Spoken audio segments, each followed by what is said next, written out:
Good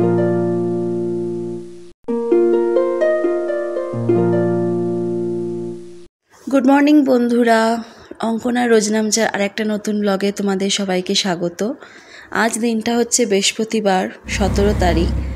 আমরা যাচ্ছি একটা জায়গায় বেড়াতে। সকাল থেকে ব্লগটা শুরু করিনি কারণ কাজে ব্যস্ত ছিলাম। ভাবলাম যে যখন বেরোবো তখনই ব্লগটা শুরু করব।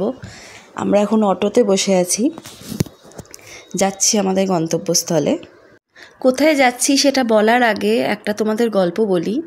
গত মাসে মার্চ মাসে আমরা একটা রিসর্টে গেছিলাম স্টেকেশনের জন্য, একটা দিনের জন্যে। সেখানে যাওয়ার কিছুক্ষণের মধ্যে আমার ছেলে ওখানকার দুজন স্টাফকে টাচ করে। তো সেটাতে হোটেল কর্তৃপক্ষ, রিসর্ট কর্তৃপক্ষ বিরক্ত হয়ে আমাদেরকে তাড়িয়ে দেয় ওখান থেকে। ফুল রিফান্ড করে দেয় আর আমাদের বলে তোমাদের চলে যেতে হবে, নয়তো তোমাদের ঘরবন্দি হয়ে থাকতে হবে। তো ঘরবন্দি হয়ে থাকার প্রস্তাবটা আমরা নিইনি, তাই আমরা চলে যাওয়ার প্রস্তাবটাই নিয়েছিলাম। তো তারপরে কিছু বন্ধুদের উপদেশে আমরা কিছু জায়গায় কমপ্লেন করি, যেমন consumer forum, child help care, তারপরে পুলিশের কাছেও যাই, বাট কোথাও গিয়ে কোনো কিছু রেজাল্ট পাওয়া যায় না। আমরা ট্যুরিজম ডিপার্টমেন্টেও কিছু মেলস লেখালেখি করি। সেইখানেই হোটেলের কর্তৃপক্ষের সঙ্গে আমাদের সরাসরি কথাবার্তা হয়। তো অনেক দিন ধরে কথাবার্তা, ফোনে কথাবার্তা, লেখালেখির পর ওরা আমাদের কাছে ক্ষমাও চায়, প্লাস আমাদের একটা অফারও দেয় যে তোমরা একদিন এসে হোটেলে থাকতে পারো, রিসর্টে থাকতে পারো। তো সেই অফারটা আমরা নিই, কারণ প্রথম থেকেই এই ঘটনাটা হওয়ার পর আমি ভেবেই নিয়েছিলাম যে এটাই আমার নিয়তি, আমার সঙ্গে এবার থেকে এটাই হবে। কারণ অটিজম নিয়ে কোথাও অ্যাকসেপ্টেন্স নেই, মানে প্রতিদিন আমাকে কোনো না কোনো হিউমিলিয়েশন ফেস করতে হয়। ইভেন আমার সোসাইটিতেও যেখানে আমি থাকি কিছু না কিছু আমাকে ডেলি ফেস করতে হয়। তো এই হোটেল থেকে যখন আমাদের তাড়িয়ে দিল, তখন আমি ভাবলাম যে এবার থেকে এটাই হয়তো হতে পারে, মানে যে কোনো জায়গা থেকে আমাকে এরকম তাড়িয়ে দিতেই পারে। কিন্তু যখন হোটেল কর্তৃপক্ষদের সঙ্গে আমাদের কথাবার্তা হলো, ওরা আমাদেরকে জিজ্ঞেস করলো তোমাদের কী চাই এটা থেকে। তো আমরা বললাম যে একটা ক্ষমা যদি আপনারা করে, মানে একটা যদি অ্যাপোলজি দেন লেটার, তাহলেই আমাদের কাছে সেটা এনাফ হয়। তো ওরা অ্যাপোলজি লেটারটাও দিয়েছে, প্লাস আমাদেরকে আমন্ত্রণও জানিয়েছে ওদের হোটেলে থাকার জন্য। তো সেই অফারটা আমরা অ্যাকসেপ্ট করি আর সেখানেই আমরা যাচ্ছি। এখন অনেকে বলতে পারে যেখান থেকে তোমাকে তাড়িয়ে দিচ্ছে তুমি আবার সেখানে গেলে কেন? তাহলে তো বলতে আমার বাড়ি থেকে বেরোনোই উচিত না, কারণ আমার সোসাইটিতে পর্যন্ত আমার হিউমিলিয়েশন হয়। কাজে এই কথাটার কোনো মানে নেই। আমরা এখন পৌঁছে গেছি রিসর্টে। তোমাদের রুমটা দেখিয়ে নিই একবার। এখানে ওয়াশরুমটা আছে,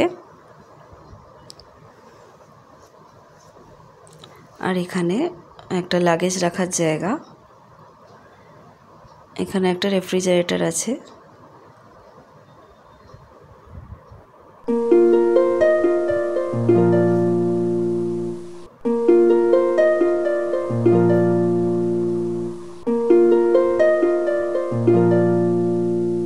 তোমাদের আরেকটা কথাও বলি, দেখো মা হিসেবে এই ঘটনা থেকে আমার কাছে শুধু একটা অ্যাপোলজি এনাফ ছিল, আর সেটা ওরা দিয়েছে, লিখিতভাবেই দিয়েছে, সেটাতেই আমার হয়ে যেত।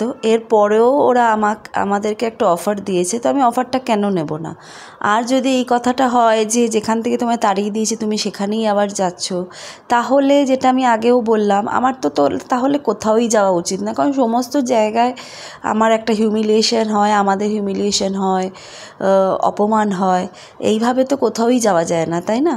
কাজেই আমার এইখানে আবার যেতে আমার কোনো অসুবিধে হয়নি। আমি এসছি আর এরা যথেষ্ট আমাদের যত্ন করছে, তো আমি খুবই খুশি এখানে এসে। তোমরা হয়তো বুঝছো না আমার মনে কি চলছে। দেখো, এখানে একটা অপমানের কথা নয়, এখানে আমার রোজ রোজ অপমান হয়। সেখানে একজনকেও যদি আমি বদলাতে পারি, মানে এই হোটেল কর্তৃপক্ষ যদি আমার ছেলেকে অ্যাকসেপ্ট করে আবার আমাদের ভালোবেসে ডাকে, তো সেটাই আমার কাছে যথেষ্ট, আর কিছু লাগে না। সকালে একটু তাড়াতাড়ি খেয়ে বেরিয়েছিলাম, রুটি তরকারি, তো গিয়ে খিদে পেয়ে গেছিলো। তো আমরা এখানে নুডলস, ভেজ নুডলস আর মিক্সড ফ্রাইড রাইস অর্ডার করেছিলাম, ওটাই খাওয়া দাওয়া চলছে। এদিকে সুইমিং পুলে যাওয়ার প্রস্তুতি শুরু হয়ে গেছে, আমি রেডি হয়ে গেছি, ছেলেও এখানে পরে নিয়েছে, ড্রেস চেঞ্জ করে নিয়েছে। যাবো এবার সবাই মিলে সুইমিং পুলে। আমি নামবো না, আমার খুব একটা জলে নামতে ভাল লাগে না। বাবা আর ছেলে দুজনে নামবে, আমি শুধু ফটো আর ভিডিও তুলব। অনেক দিন কোথাও বেরোই না, একঘেয়ে জীবন কাটাতে কাটাতে খুব বোর হয়ে গেছিলাম আমরা তিনজনেই। তো এসে খুব ভালো লাগছে। আর তাছাড়া ওরা এত সম্মান দিচ্ছে, এত ভালোবাসা দিচ্ছে, সেটা দেখেও আমার খুব ভালো লাগছে।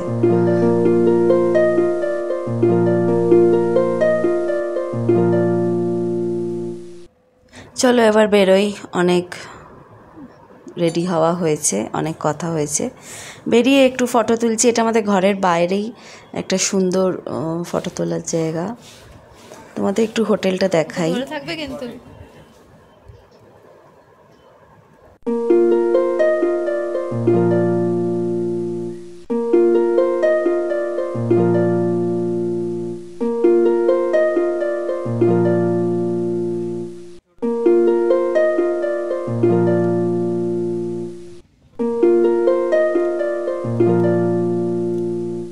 খুব সুন্দর জায়গাটা, চারিদিকে এত গ্রিনারি, এতটা বড় জায়গা। জানি না ছবিতে কতটা তোমরা বুঝতে পারছো, কিন্তু খুব সুন্দর জায়গাটা। চারিদিকে গাছ, ফুলের গাছ, খুব সুন্দর।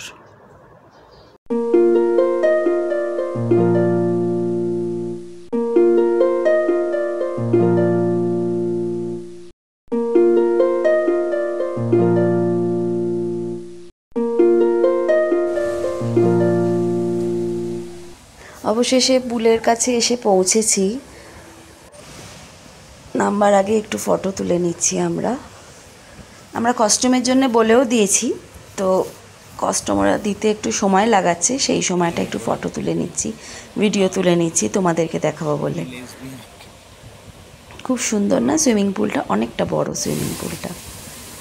বাবার ছেলে নেমে পড়েছে। ওরা বললো কস্টিউমের আর দরকার নেই, তোমরা যেটা পরে আছো সেটা পরেও নামতে পারো। তো ওরা এটা পরেই নেমে পড়েছে, যা পরে এসেছিল। আমার ছেলে সুইমিং পারে না, বাট জল খুব ভালোবাসে, জলে খেলতে, সুইমিং করার চেষ্টাও করে। দেখো খুব এনজয় করছে ও। সুইমিং করে বাবার ছেলে দুজনেই খুব ক্লান্ত, তাই আমরা বিকেলের খাবারটা ঘরেই বলে দিয়েছিলাম। তো এখানে দেখো বানানা কেক আছে, চা আছে, পাকোড়া, আর তোমার কুকিজও আছে।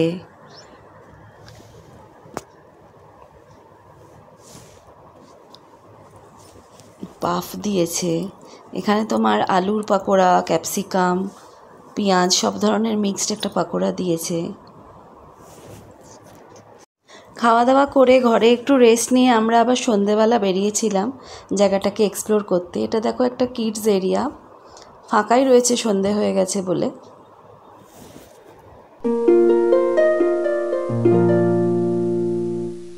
এটা একটা ক্যাফেটেরিয়া।